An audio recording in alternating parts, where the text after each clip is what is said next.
another story that was happening this week in BC, quite significant on a provincial level, was the Premier of Alberta, Alison Redford, was in Vancouver. She was originally going to meet with Premier Christy Clark. Then the meeting was canceled, and then the meeting happened. And one of the issues is the two of them didn't have very good relations last year when Christy Clark laid out conditions for approval of the Northern Gateway Pipeline. It's kind of interesting because the approval of the Northern Gateway Pipeline will actually be done by the National Energy Board and not by the Premier of British Columbia. Nevertheless, she laid down the gauntlet, and she laid down 5 conditions, one of which was that BC get its fair share of the revenues. Many people interpreted that as Christy Clark saying that she wanted BC to have access to the royalties from the production of the energy in the Alberta tar sands.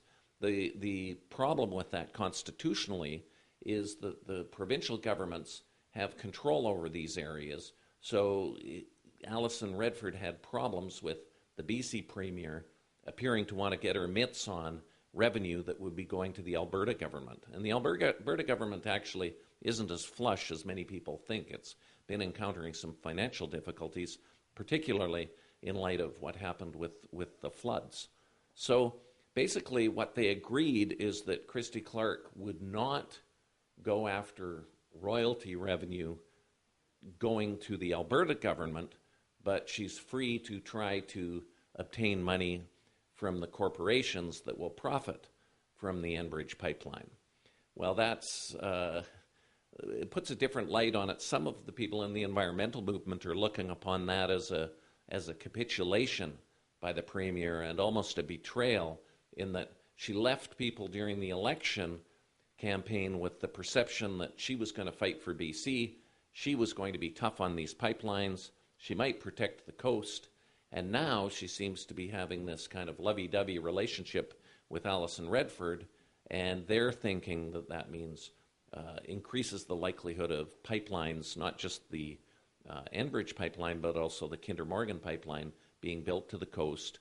And if the Kinder Morgan pipeline is approved, that'll mean about 400 tankers a year going through Burrard Inlet, right along by Stanley Park, Kitts Beach, Point Grey, and that is of great concern to the environmentalists. So they're going to be holding a huge rally on November 16th outside of Science World to try to raise concerns, and that's in advance of the Joint Review Panel making a decision on whether or not to approve the Enbridge pipeline.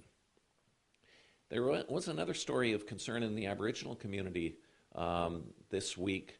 Mary Ellen Turpel-Lafond is the province's representative for children and youth, and she's an officer of the legislature. Well, she issued a severe report this week that the government, BC government, has actually wasted $66 million in the creation of Aboriginal child protection authorities.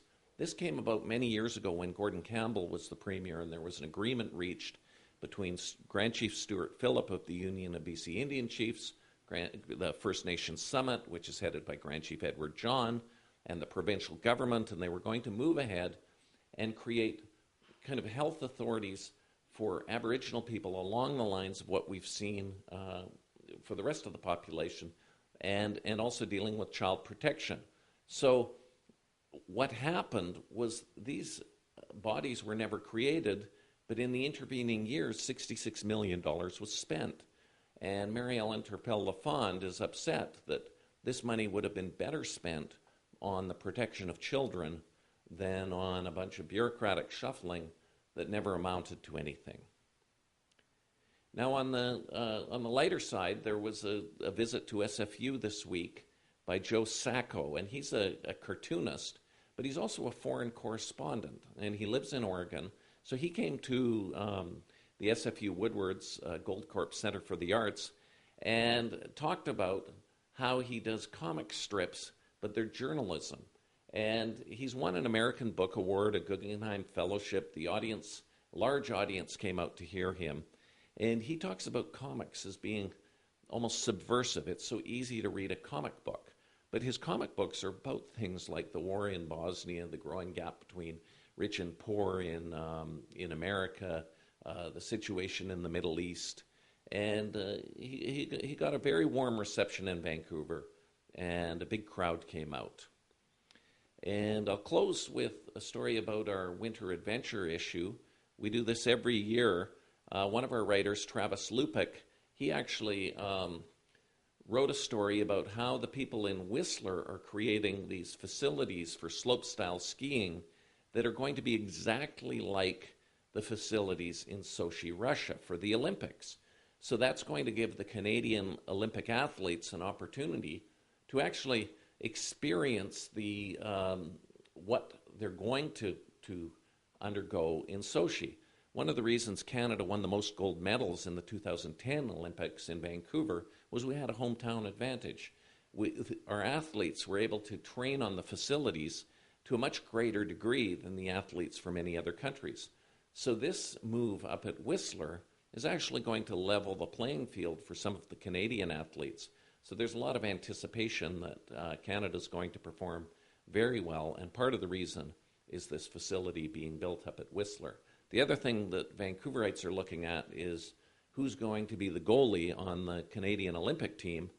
Roberto Luongo has been playing superbly in the Vancouver Nets this year, and that was a big surprise because everyone thought Corey Schneider was going to be the goalie and Roberto Luongo, the veteran, was going to be traded, but Corey Schneider's ended up in New Jersey where he's not experiencing much success, and the Vancouver Canucks are having an excellent year with their new coach, John Tortorella, and one of the reasons is the play of Roberto Luongo. He was the goalie when Canada won the gold medal. Vancouverites will not forget him skating around the ice with the biggest Canadian flag that probably anyone has ever seen. And the way he's playing right now, don't be surprised if he's back in the nets in 2014 in Russia going for the gold. So for WOW TV, I'm Charlie Smith, editor of the Georgia Straight, and thanks for spending time with us.